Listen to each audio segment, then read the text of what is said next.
Hey guys, welcome back to Hollow Acres. Today what I am doing is making chili in the Instapot. The first step in making the chili is cooking the beans. So here I have a pound of red kidney beans and I'm going to pop them into the Instapot. Dried beans are really easy to make, especially in the Instapot. It cuts probably 2 hours down of boil or cook time if you're using just a stovetop. Now if you've only ever bought red kidney beans in a can and never bought dried beans, I would highly recommend that you do. Not only is dried beans cheaper, not only are dried beans cheaper than processed canned beans, but they're not processed and they're not canned, and whatever you put in them is what's going to be in them. This is just raw kidney beans. Also, chili just tastes better when everything is from scratch. So the first step is I'm going to measure out what I need. For every 1 cup of kidney beans, it's going to be 3 cups of water or vegetable stock or chicken stock, depending on what you choose. I think I'm going to do 2 cups of chicken stock with 1 cup of water. And that basically doubles it. So 1 cup of the kidney beans is going to end up being 2 cups of the kidney beans. But I need more than that.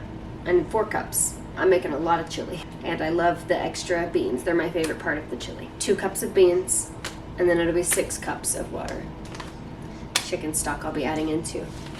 This is obviously a liquid measurer. I'm not measuring with this right now, but I do need to wash them, which is why I'm putting them in here, because it's large.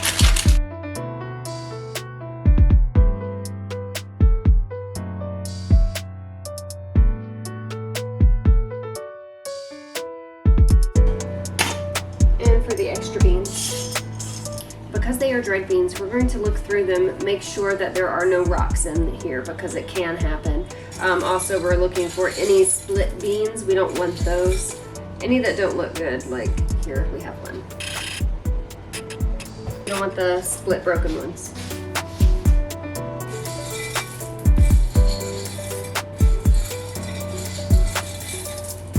Now with hot water, I'm going to wash the beans.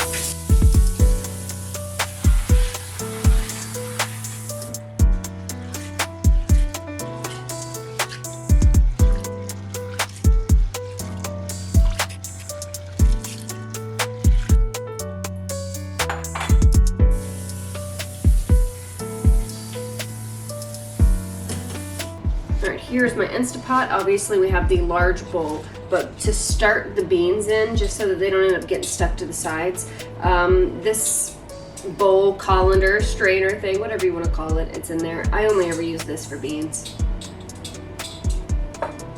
So I'll take my beans and I put them in it.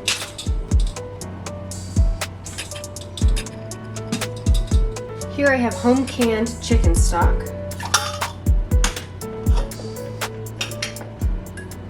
This is a quart jar, which is right about 4 cups, to make completely sure, even though I know that it is, because I have measured it out before. 4 cups of chicken stock we're going to pour right on top of the beans, and 2 cups of hot water. Now we're going to have a beans and lentils button, so I push that. Say about 2 cups, we need to go for about 30 minutes.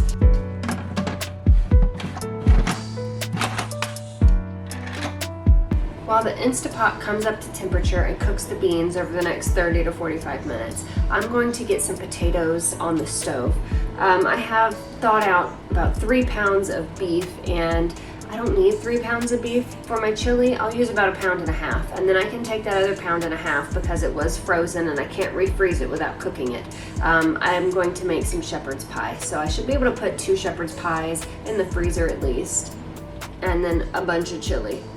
So multiple meals is coming out of what I'm making tonight. Here I have my 5-gallon bucket of potatoes. This is all that we have left, and we are about to have a bunch more come out of the garden soon. We may not be growing a whole lot of things because the garden's not finished, but we're gonna have a bunch of potatoes. Now everybody makes their shepherd's pie differently. Skin on or skin off of the potato. And the way that I see it is, as long as the skin's not too tough, I'm fine with it. So if I were using only russet potatoes, I would be peeling them. But I'm going to be using a mixture between gold and russet potatoes because that's just what I have. So I'm going to leave the skin on them, just wash them really well. the last of our potatoes. You can see they're trying to grow.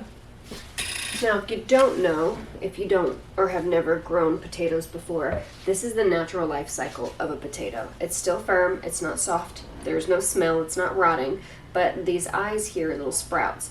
If you were to plant the potato, if you don't know, you plant the potato and growth comes right out of these eyes, and then it develops tubers, depending if it's an indeterminate or a determinate potato.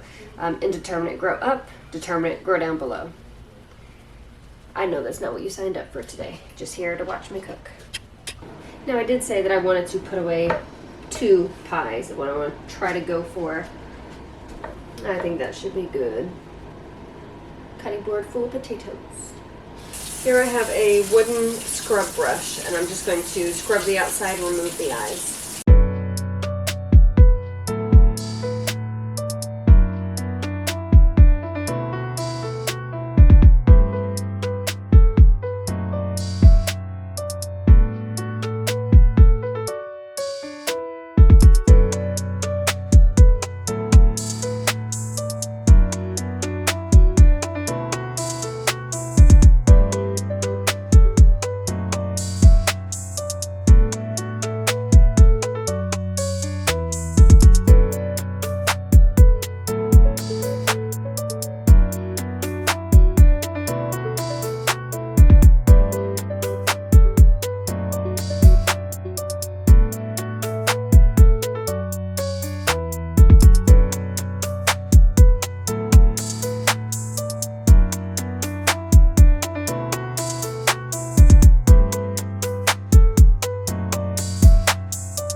Now I have a little bit of time, 23 minutes on the Instapot.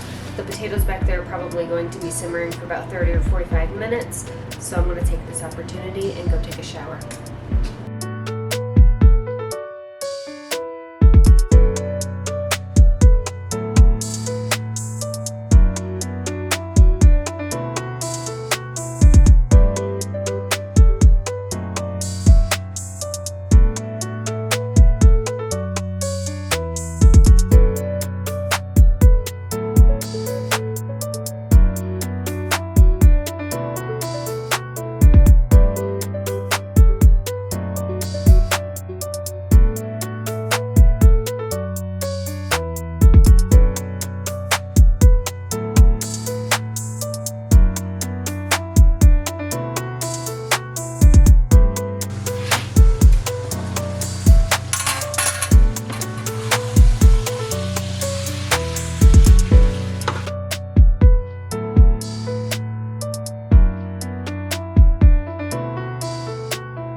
Alright, the beans in here are done. I have dumped them out into the big bowl. I'm now going to add in crushed tomatoes, 2 cans of diced tomatoes, 2 cans of tomato paste,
shepherd's pie is really, really easy. So we have our mashed potatoes here.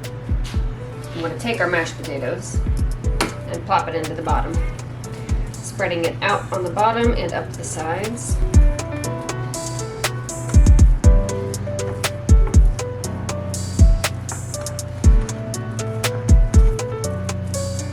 We then take our meat that we browned in the pot. All I did was added a can of diced tomatoes in it, mixed it up. Some people add corn and other vegetables into their shepherd's pie. We just like meat and tomatoes. Meat, tomatoes, and potatoes. We're also spreading that out.